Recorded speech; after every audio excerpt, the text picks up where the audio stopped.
প্রশ্ন এটা দেখে তো আমি 1 সেকেন্ডে অঙ্কটা পারবো, কিন্তু বাড়িতে এসে যখন আমরা অ্যান্সারকে মিলিয়ে দেখলাম, বুম, কি হলো, ভুল হয়ে গেছে। এটাও কিন্তু একটা ফাঁদ, কি মনে হচ্ছে, রুট 16 এর বর্গমূল কত, কি আছে, রুট 16 মানে কি করে দেবো, আমরা 4 করে দেবো, ব্যাস। গতকালের পরীক্ষায় এরকম অঙ্ক দেখে কি মনে হয়েছিল যে এত সোজা প্রশ্ন, এটা দেখে তো আমি 1 সেকেন্ডে অঙ্কটা পারবো, কিন্তু বাড়িতে এসে যখন আমরা অ্যান্সারকে মিলিয়ে দেখলাম, বুম, কি হলো, ভুল হয়ে গেছে। আর যদি নেগেটিভ মার্কিং থাকতো তাহলে কি হতো, নেগেটিভ মার্কিং হয়ে যেত। তো এই বর্গমূলের যে ফাঁদ, বা আমাদের যে কালকে আমাদের যেভাবে WBSSC আমাদের ফাঁসিয়েছে, প্রশ্নপত্র যেরকম করেছে, আমরা কি দেখেছি, 9 এর বর্গমূল দেখেই করে দিয়েছে 3, কিন্তু ভালো করে যদি দেখা যায় তাহলে দেখা যাচ্ছে সিনটা আলাদা। তো এরকমই যে ফাঁদের যে প্রশ্নগুলো হয়, এর পরবর্তীতে তোমরা গিয়ে যাতে কোনো পরীক্ষায় এরকম ভুল না করো, তার জন্য আজকে আমরা সেই ফাঁদগুলো নিয়ে আলোচনা করব, যে সমস্ত ফাঁদগুলো আমাদের PSC বলো, WB বলো, আমাদের SSC যেভাবে ফাঁসালো, এইভাবে যেন আমরা কোনোদিন আর না ফাঁসি। ভিডিওটা গোটাটাই দেখো, এর পরবর্তীতে কোনোদিন আর এই ভুল হবে না, বোঝা গেল? তাহলে প্রথম অঙ্ক দেখো, এই অঙ্ক কি সবাই পারতো না? সবাই পারতো, প্রত্যেকেই পারতো, কিন্তু আমরা কি করেছি, টাইমের তাড়াহুড়োতে বর্গমূল দেখেই 9 এর এই বর্গের কথাটা, আমরা এই বর্গের কথাটা কি করেছি, মিস করে দিয়েছি। বর্গের কথাটা কি করেছি, মিস করে দিয়েছি। এটা ন্যাচারাল ব্যাপার। যদি আমাদের সময় বেঁধে দেওয়া হয় তাহলে আমরা মেন যে ওয়ার্ড সেগুলোর উপর ফোকাস করি। এখানে মেন ওয়ার্ড কি ছিল, বর্গমূল ছিল, 9 ছিল, তাহলে আমরা এখান থেকে দেখে কি করেছি, 3 করে দিয়েছি। কিন্তু 3 তো সঠিক উত্তর না। তাহলে এটা সঠিক উত্তর কথা হবে 9 এর বর্গ করতে হবে। 9 এর বর্গ মানে, আমাদের 9 এর বর্গ মানে হচ্ছে 81। এবার 81 বর্গমূল করতে হবে। 81 বর্গমূল করলে কথা হবে আবার 9ই হবে। তার মানে রাইট আনসার কথা হবে 9। কিন্তু এটা সবাই পারতো, কিন্তু আমরা তাড়াহুড়োর চোটে কি করেছি, ভুল করেছি। তাহলে এরকম যাতে ভুল আর কোনোদিন না হয়, তাহলে কি করবো, আমরা পরবর্তী যে অঙ্কগুলো, আমরা আগে থেকে সাবধান হয়ে যাবো যে এই অঙ্কগুলো আসলে কিন্তু আমাদের ভুল হয়। সেই অঙ্কগুলো আমরা আজকে এই ভিডিওতে সবগুলো আলোচনা করবো, তোমরা দেখে যাও।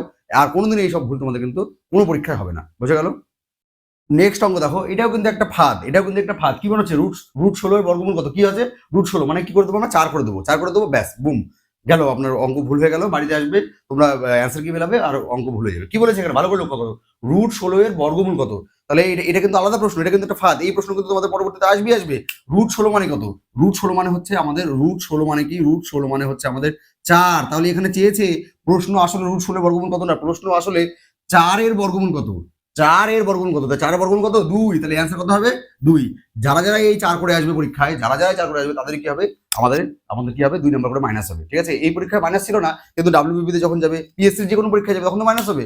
তাহলে আমাদের এই বর্গমূলের যে ফাঁদ, বর্গমূল থাকলে কিন্তু আমাদের সাবধান হতে হবে। বারবার দুবার প্রশ্নটা দুবার পড়তে হবে, পড়লেই আমরা বুঝতে পারি। দেখো এখানে বলছে রুট 16 এর বর্গমূল কত। রুট 16 মানে কত, রুট 16 মানে 4, অর্থাৎ 4 এর বর্গমূল চেয়েছে, 16 বর্গমূল চাইনি এখানে, কিন্তু রুট 16 মানে 4 এর বর্গমূল চেয়েছে। এই ফাঁদে যাতে আমরা কিন্তু, এই আমি আজকের ভিডিও দেখে নিলে, তোমরা আজকে ভিডিও আমরা করে দিলাম, তোমরা দেখে নিলে, আর কোনোদিন তোমরা এই প্রশ্ন কিন্তু ভুল করবে না। ঠিক আছে, চলো এরকম আরো ফাঁদ আমরা বের করবো।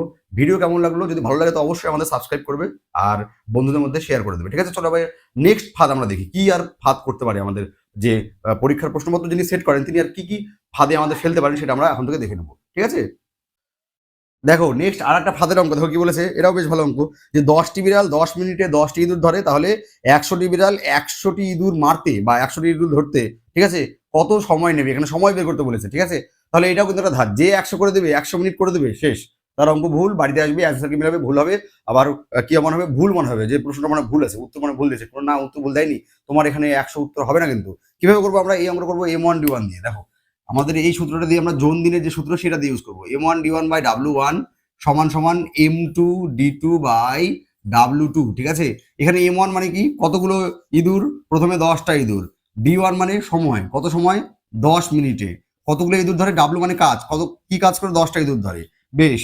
নেক্সট দেখো কি বলেছে, যে 100টি বিড়াল, তাহলে M2 মানে 100, সময় বের করতে হবে। তাহলে D2 মানে সময় আমি বলেছিলাম, তাহলে D2 জায়গায় D2 লিখবো আমরা, কিন্তু হচ্ছে এখানে D2 জায়গায় কিছু লিখতে পারবো না, X লিখতে পারি আমাদের ইচ্ছা হলে।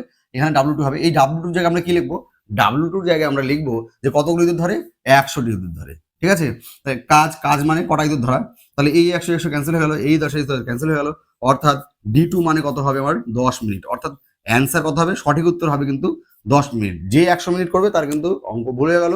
ঠিক আছে, তার মনে হবে 100 মিনিট হবে, কিন্তু উত্তর 100 মিনিট হবে না, এটা একটা ফাঁদ, বোঝা গেল? নেক্সট চলো আমরা আরো ফাঁদ করব, কত রকম ভাবে আমাদের প্রশ্নপত্র হচ্ছে আমাদের ফাঁসাতে পারে, সেইগুলো কিন্তু আজকে ভিডিওতে আমরা দেখছি। ঠিক আছে, নেক্সট চলো। নেক্সট দেখো এই অঙ্কটা কি বলেছে, যে এক ব্যক্তির বেতন প্রথমে 10% বাড়ানো হলো, তারপরে আবার 10% কমানো হলো, তাহলে বেতনের কি পরিবর্তন হলো?